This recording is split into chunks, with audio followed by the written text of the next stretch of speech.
everyone, it's Elizabeth from Organized Chaos, and I wanted to talk to you a little bit today about some of the new changes that I've made in the 2016-2017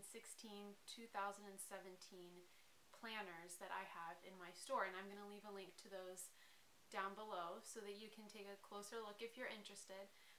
But the great thing about my planners is that I've set it up so that if you purchase a planner, you can get the next school year's updated version for free. All you have to do is go under My Purchases on the website and re-download the latest update, and you've got yourself a new planner for the following school year.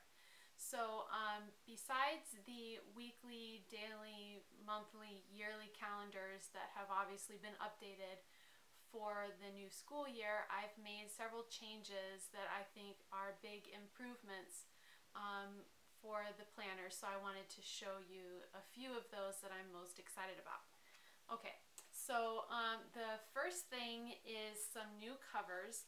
There are, I think, 24 different cover options, and they're all customizable. So all of them come with a version that says just planner 16-17 with the year on the front, and then a blank version of that, so that if you want to add a different title, you could use these for dividers, or you could add your name.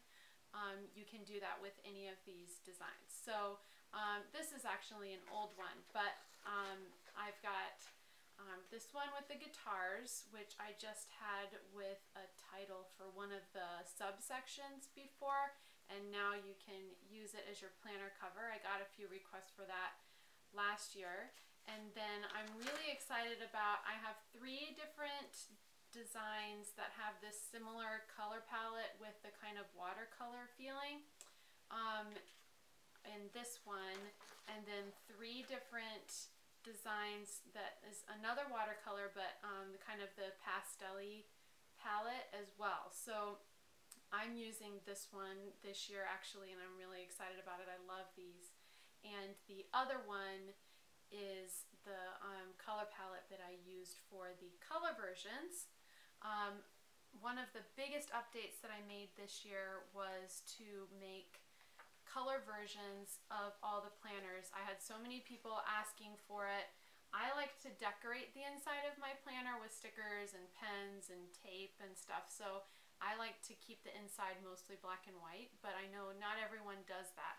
So this year I have there are 6 different versions of the lesson planning sections, which are the same as before, but each of them now comes in black and white or color, so you can purchase one or the other. And all of the pages, not just the lesson planning pages, have color on them if you choose to get the color version. But just to show you an example, in the rotation, I just have a little color, and I have a different color for each month. So for example, July has this blue color, and then I added, for most of these, there's also one kind of accent color, so I have kind of a reddish color. This is the weekly rotational dated version, so it's got the dates along the top. This was the newest one that came out last fall. And one update that I've made on this version specifically, in the color and the black and white version of it, but for the dated weekly rotation, is you can edit how many boxes you have here. So if you teach 2 of each section, or if you only need 3 of these rows, you can edit this completely. Last year you could add, but you couldn't remove boxes, so now this section you can change for yourself. But every month, like I said, has a different color in all of these colored versions. Here's an example of October, and this is the dated 5 big lesson, so it only has the weekdays if you need a lot of space, but it won't have the weekends on there. Then there is an example of June, and this is, oh sorry, that last one was dated 8. So this one has 8 blocks for each day, and this one has each day, but still just the weekdays. This one is the one I use personally. It's got all the days including the weekends, and then 5 lesson blocks for each day. And then when I have more than that, which is most days, I put the classes that are the same grade level in the same box and just divide the box in 2 if I'm teaching 2 different lessons. So, but that's the color scheme for April, which I really like. Here's a January one, which I really like as well. And this is an example of the dated 6 lessons. So that's just to show you a little bit of what the color version looks like. You can get a better look at some of the other pages if you go to one of the planners, the color versions of the planners. The other biggest update I did was I changed the font for the titles. That's not focusing, but anyway, it's I like this font a lot, and it's really easy to use. It's a lot easier to download. Some people were having trouble with the one last year on the newest operating system of the Macs, which is the reason I made the change. This one is really easy, and it's a really clean look, which I like.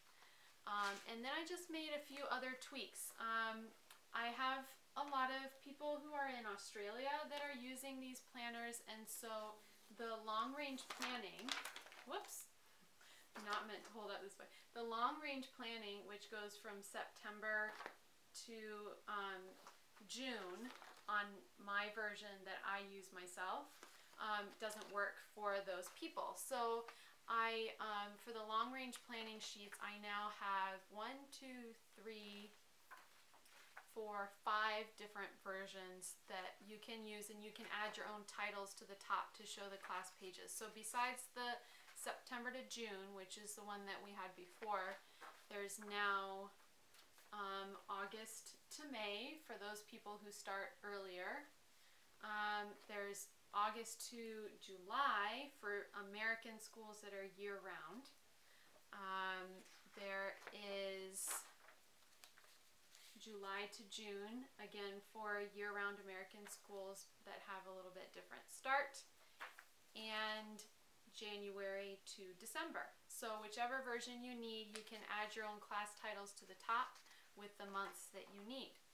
A few other changes. I added a written note option to the parent contact.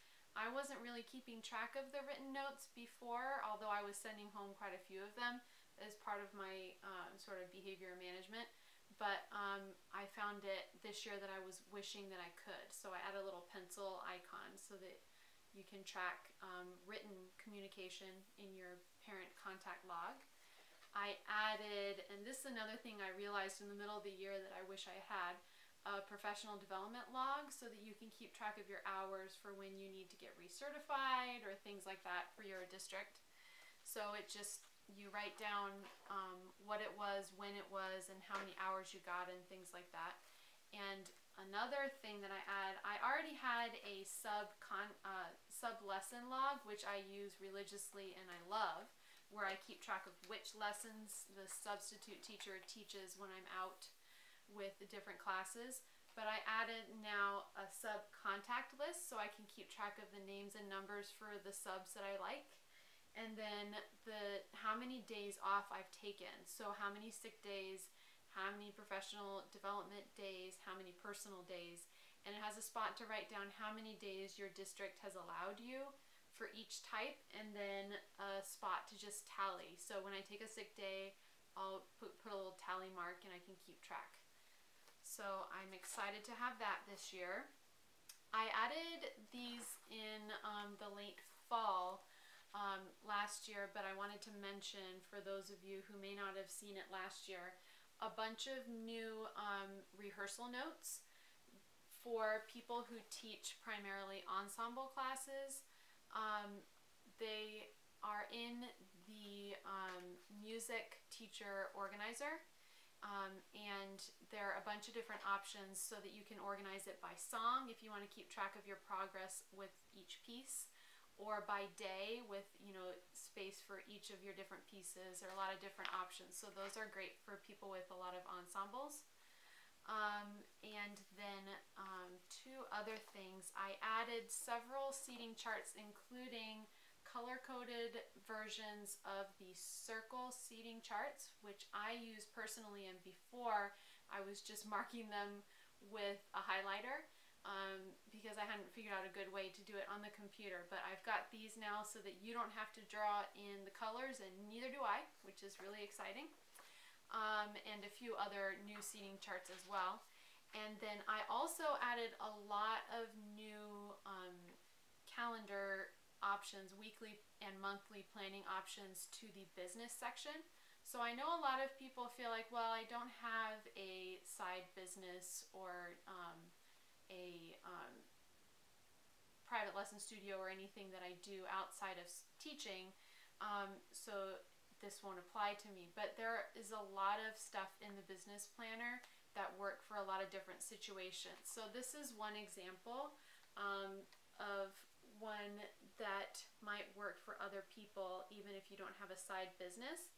But it has a goal section and then just a schedule with lines, so it's not marked off by blocks, and then notes at the bottom for each page. There's also ones that have different checkboxes for social media. There are just plain blank ones, which is what I'm using this summer because I don't have lesson plans, obviously, or a really set schedule. There are a lot of different calendars, so those are great to check out. I've also added some pages for social media followers. A lot of people were asking about those. So a lot of pages like that are new in the business section. The last little thing that I should mention that I updated in the weekly lesson planning sections on all of the different 6 formats in the color and black and white is that I've removed the titles from the sections. Before, it had at the top it said events and then lesson plans and then prep, for example. I'll leave a link down below to a blog post that I wrote recently about how to maximize your lesson plan or whatever you use, whether you use one of mine or another one. And in that blog post, I gave a lot of different ideas for how you can use different blocks, because you don't have to use them the way that I kind of imagine you might want to use them or the way that anyone else thinks you should use it. So for example, the section at the bottom that I used to use to write down things that I need to prep at school, like copies I need to make, things I need to laminate, or anything else like that, I wasn't using that this last school year. I'm thinking that this year I'm going to use it for meal planning. So I've taken all of those labels off so that you can choose to use it however you want, and you don't have to worry about whiting out or trying to take off the labels. So they're all blank, so you can use each of the sections however you need to. I know there are a lot of people who really needed to have 10 lesson blocks in their day, and they didn't want to have to split up what they were doing. So this block at the top of the 8 lesson block format, which used to say events, doesn't say that anymore. So now you've got 9 squares here. You can digitally add another section by dividing one of the blocks, or you can use this spot over here for, I know some people have, for example, 9 different general music classes and they have band classes, so they put all their band lesson plans over here. Or there were some people who liked the extra space but wanted to be able to write down things on the weekend. Then you can add your own title here for this section and make it weekend block, or put Saturday, Sunday, and then write your notes in there. Anyway, I hope this gives you a sense of some of the new changes that I've made in the latest planners. If you have any questions or comments, leave them down below, or you can contact me I'll leave the contact information down below as well. And if you like this video, please give it a thumbs up and subscribe. Thanks for watching. Bye.